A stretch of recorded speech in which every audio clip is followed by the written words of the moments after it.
We are so excited to feature Workhuman's podcast, How We Work, on PeopleForward Network. Workhuman is an admirable brand moving people forward, and this content on How We Work is exceptional. I'm pretty sure that this listen that you're about to experience will spark joy and inspiration. Here we go.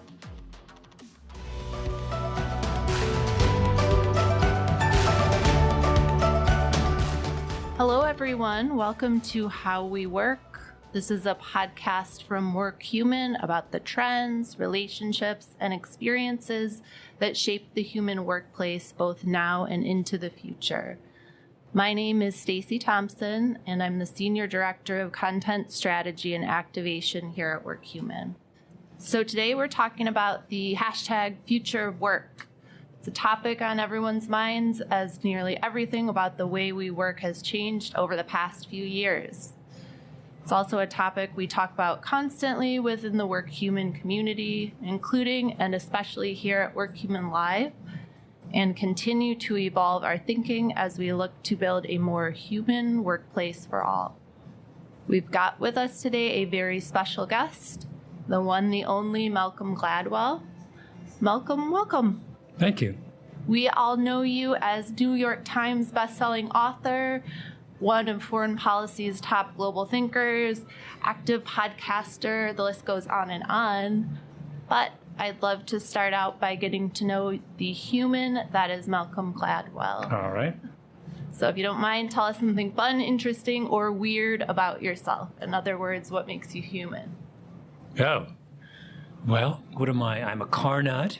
I have too many cars, and I turn them over too much, constantly selling and buying them. Spend way too much time on car websites. I am also a massive track and field fan, a runner. Mm-hmm. I read thrillers endlessly. Those are probably my kind of quirkiest interests. Love it.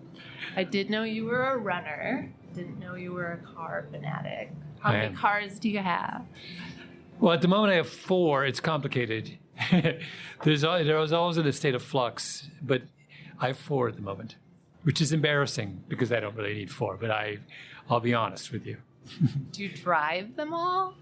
I do. Well, they're not fancy cars. I don't actually like fancy cars, but I have one nice car, which is in storage, which I drive very rarely. It's 2003 BMW M5. Low mileage, gorgeous car. The others I drive, I rotate among them. Rotate them in and out. All right, let's dig into the future of work topic. It's a pretty meaty one. So the more I think about the future of work, the more I think about this idea that we're living history on the heels of an unprecedented global pandemic.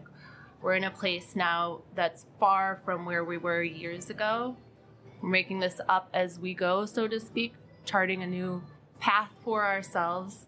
So what does living history mean to you, Malcolm? What does that phrase mean to me? What does it mean to you in the context of where we are right now in a post-pandemic world? You know, this is sort of what we were expecting all along, right? I mean, the upside to living in the 21st century is that more good things happen faster than we would ever have anticipated. The downside is that more bad things happen faster than we'd ever anticipated. Everything's just kind of sped up, right? And the question is, will the good things outpace the bad things? I kind of think the good things do outpace the bad things. But yes, we just went through a pandemic, but we also developed vaccines and drugs for that virus faster than we've ever created drugs and vaccines in history. So you can look at this as a glass half full thing. What we have demonstrated is the extraordinary power of science and technology to address sudden and unexpected crises. Very good point. What do you predict that history books will write about this post-pandemic period? Well, I think that the generational fissures are really interesting, and I think that will be something that may well stand out to people down the line. The kind of strange position that people in their 20s are in at the moment. And there was a set of certainties about what it meant to join the workforce as recently as 5 years ago. Or certainly 10 years ago. graduated from college and you went somewhere and you kind of learned your trade. You were ushered into an organization which helped you develop your abilities, hopefully, in the best case scenario. Now everything, that pathway has been disrupted. I mean, it's, if you join an organization, first of all, the nature of the organization you join is very different these days. You might be far more likely to join a company that didn't exist 5 or 10 years ago, a company with no history, a company that's making up its culture as it goes along. That's new. You might not go to a place, physical place. In fact, that's another, obvious generational fissure. I feel like a lot of younger generation does not want to go to the office. So there's all these kinds of, and your willingness to be, certainly in certain sectors, there's a lot of mobility. I don't have any data, but my gut is that in certain industries, there's far more mobility than there was a generation ago. That's new. So those are all kinds of just the experience of becoming an adult in the workplace. It's just that story's different today. I think there's also a sense of power within the control of the employee in a way that there wasn't before, with things like the Great Resignation. And it's no longer, you get out of college and you spend your entire career in one place. And that's a big shift, too, from previous generations that I think is a real turning point for us in terms of the workforce. Yeah. Yeah, I had a really interesting conversation with somebody in this world who was talking about how with online, the real change that's brought by online hiring and the rise of these is the nationalization of the labor market. That we thought we had a national labor market before, but in truth, it was very specific to certain kind of industries. But most companies hired most of their key workers relatively locally. And that's what's changed. Now it's almost as easy, assuming you can deal with the immigration stuff, you can have international labor markets for certain industries. And that's a kind of, if I had to list all of the changes in the workplace according to their long-term importance, the real nationalization of the hiring marketplace would be at the top. I think it's a very, very big deal. Yeah, it is, because it's now abnormal to all be in the same place, in the same office. It's a completely different way of hiring and thinking about the workforce. It's just completely changed almost overnight. Yeah, and the nationalization of the workplace also, of the labor market, also the location is sort of an issue now in a way that it wasn't in the past. I mean, in a positive way, that if you're Procter & Gamble and you're in Cincinnati, you have an opportunity now to talk about Cincinnati to people who aren't from Cincinnati, right? Who aren't just from Ohio or aren't just from... I'm very curious to see how individual communities, cities respond to the nationalization of the hiring workforce. And lots of people making decisions not just based on the company they want to work for, but the place they want to live. Yeah. Just another example of the power shift in terms of employees. Yeah. You said before that radical and transformative thought goes nowhere without the willingness to challenge convention. Mm-hmm. It's a pretty powerful statement. Certainly, we've challenged convention over the past few years with things like flexible working models, but what other conventions do we need to challenge when we think about the future of work? What rules do we need to break, so to speak? Yeah. Well, I have many thoughts on that question, but one of them is that if we take seriously the notion that the pace of technological change is only going to accelerate, then you have to think of your workforce in a different way, that the amount of kind of flexibility and expertise that you need in your workforce is going to be a lot greater. Now, when I hire somebody, I may not know what job they're going to be filling 5 years from now, right? I mean, I may not know how my particular industry is going to, or marketplace is going to evolve. I may not know the kinds of technologies that are, think about it. Here's a trite example would be, you could have been hired by Netflix in 1995, and you thought they were in the business of shipping DVDs to the mail, right? That's so funny to think back to that. Receiving the DVDs in the mail.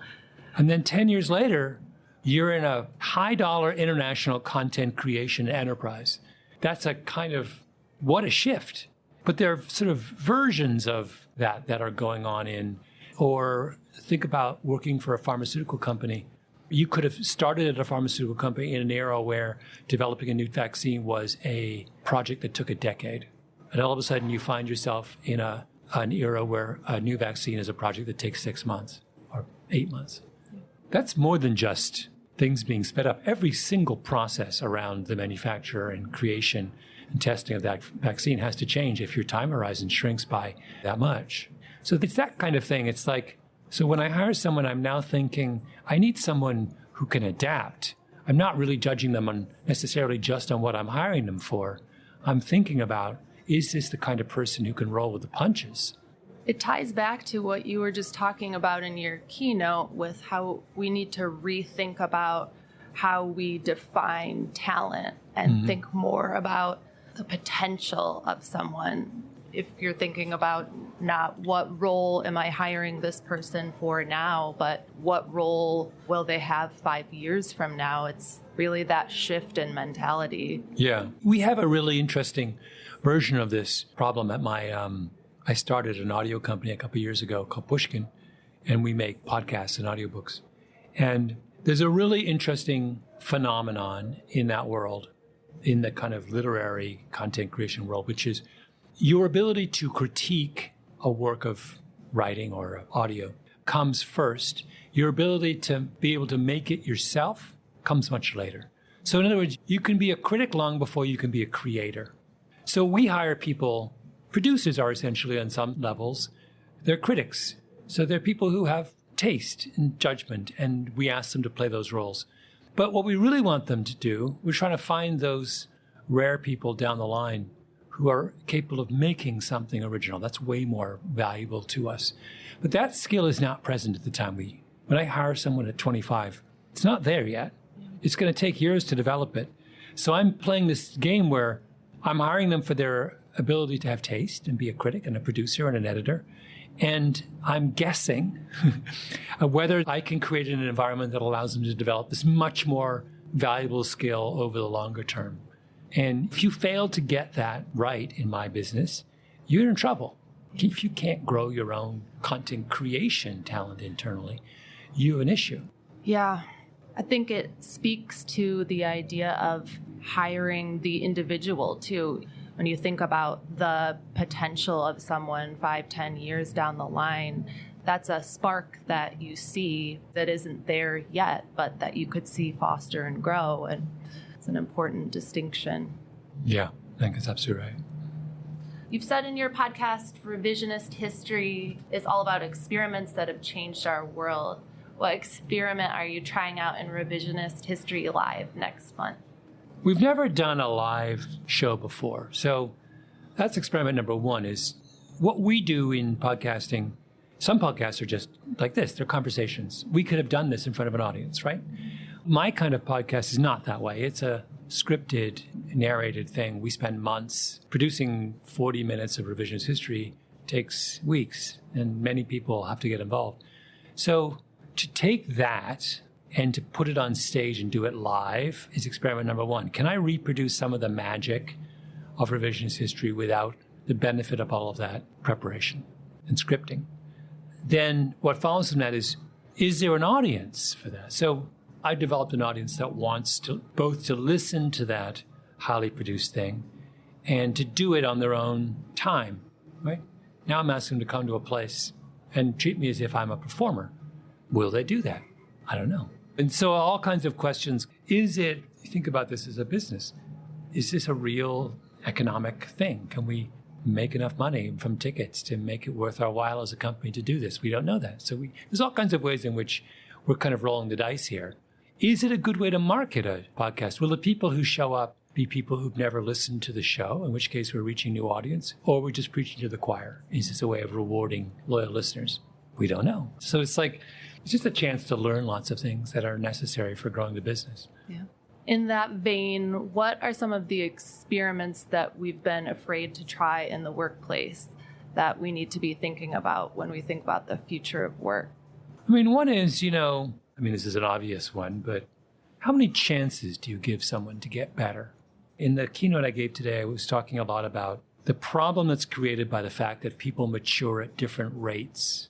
And the fact that you can have two 12-year-olds and one can be effectively 13 and one can effectively be 11, just because of the random way in which human beings mature. And that means that you can't evaluate one of those kids the same way you evaluate the other one, right? You have to be and one kid requires patience and the other kid doesn't. Now that works in the workplace as well. Some people can blossom right away. Some people need a longer runway. And some people will never blossom, right? Those are three states. And distinguishing between the first of those states and the other two is quite easy. You can tell who gets it right away. But it's really hard to distinguish between the person who just needs more time and the person who will never get it. And I think about that all the time. Like in my little team of people who work on my podcast, we have all kinds. I have a guy, he was just a star from the minute he stepped in the door. I have someone else who took about 1.5 years and they've really started to blossom. But had I been impatient, I would have missed that, or too quick to kind of pull the trigger.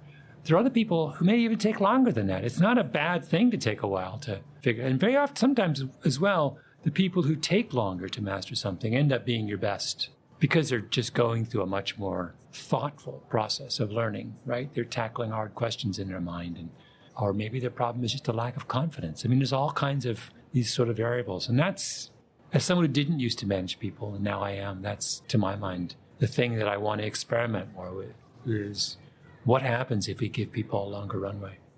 I think what you're talking about is the idea of thinking about the employee as the individual, and not everyone learns or grows at the same rate, nor should they, but there needs to be more of an emphasis on that as we think about the future of work. The workforce is made up of all different types of people, and we can't box ourselves into thinking about one way of what makes good or bad talent. It's different depending on the individual. So I'll give you an example of how this experimentation plays out. And one of the most important things we do with the podcast is the table read. So I'll write a draft, and then we sit down and I'll read through the script and we'll play the tape and we'll see if it works. It's the first time usually that I've heard the tape and the writing together, and that any of us have heard the tape and the writing together. And then we have a conversation, and that's our opportunity to make it better. And I noticed that some people never say anything during a table read, which bothers me because I know they have reactions. So I've started to experiment with, now I have 2 table reads, and the first one is much smaller and has just my most junior people and maybe 1 experienced person. But a normal table read might be 12 people. Now I have them. The first one is 3. And what I've discovered is that I get way more out of my younger employees in a small preliminary table read. And it's just about what I thought was they didn't have anything to say, or they weren't smart enough, or it was none of those things. It was just that they were shy, essentially, a version of shy, and didn't feel comfortable speaking in a group of a lot of people who were a lot more experienced than they were. All I had to do was to change the environment. Yeah. And now I get this incredible level of feedback in that early stage. Yeah. That's so interesting. And I think it corresponds to how we're thinking about education as well. It's no longer all students learn the same way. There are different ways of learning. And I think it's a good point you made about sometimes it's about changing the environment, and you can get completely different results depending on changing that one environment. Yeah, I think that's true. In your book, Blink, you described the idea of thin slicing, making a reasonably accurate assessment of a person or a situation based off just a few seconds.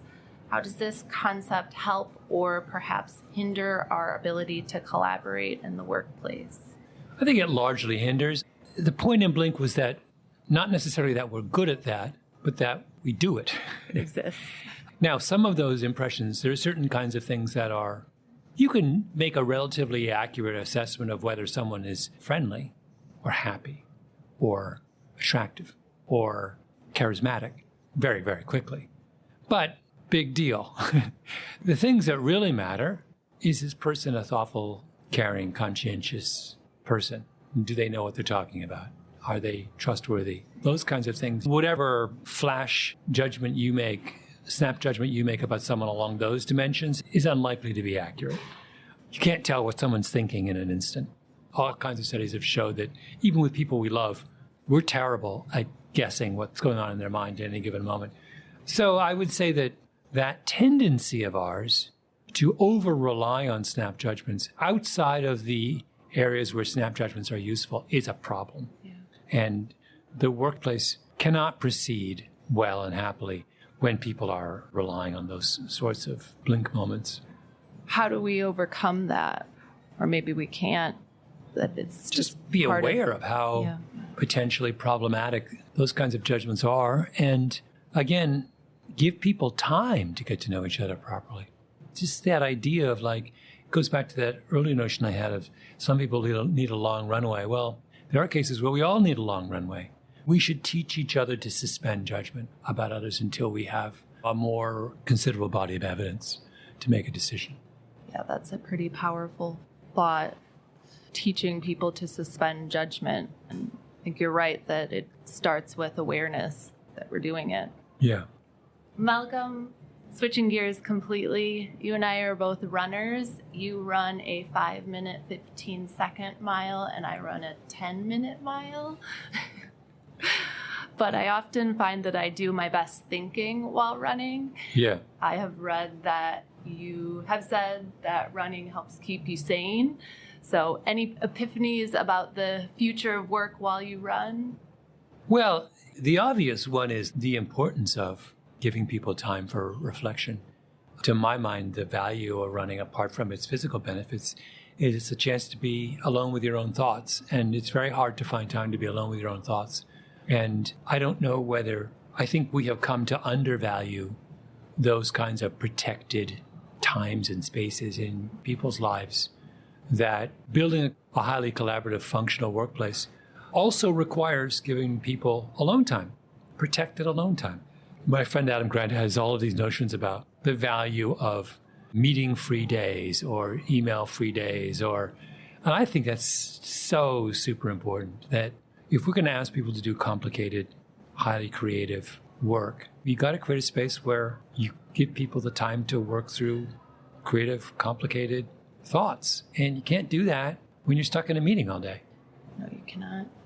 Wonderful. Well, it was lovely having you on our podcast, Malcolm. Thank you so much for being here with us today and being part of the Workhuman Live community. It's been my pleasure. At PeopleForward Network, we love this show, How We Work, and we love the Workhuman platform. If you have never experienced their platform, do it. Set up a demo to experience the difference in a software that moves employees forward. And if you don't know about Workhuman live events, you are missing out. And by the way, if you're looking for more episodes from Workhuman, you can go direct to their show, How We Work, and follow or start to listen from anywhere that you listen to podcasts.